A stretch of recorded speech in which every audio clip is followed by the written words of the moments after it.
Hi guys, आता मी मेथीची भाजी साफ करत आहे. मेथीची भाजीमध्ये हे बघा इथे दिसतंय ही वाली मेथीची भाजी घ्यायची नाही. याच्यामध्ये बारीक बारीक किडे असतात. हे बघा इकडे तुम्ही त्याला असं मधोमध ही वाली भाजी आहे ना तोडून दाखवते. पण काय आहे हे बघा, ही अशी भाजी आहे ना ही वाली अजिबात घेऊ नका. ह्या भाजीमध्ये बारीक बारीक एकदम बारीकसा किडा असतो.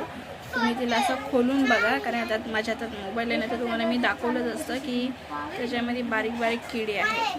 एकदम बारीकसा किडा आहे याच्यामध्ये. त्यामुळे अशी भाजी ह्या प्रकारची भाजी घेऊ नका. कारण ह्याच्या ही भाजी खाल्ली जाते ह्याच्यावरती लूज मोशन होऊ शकते तुम्हाला. त्यामुळे अशा भाज्या असतील ते घेऊ नका. मेथीची भाजी आहे हे बघा, ही मेथीची भाजी आहे. हे अशा प्रकारची भाजी अजिबात घेऊ नका.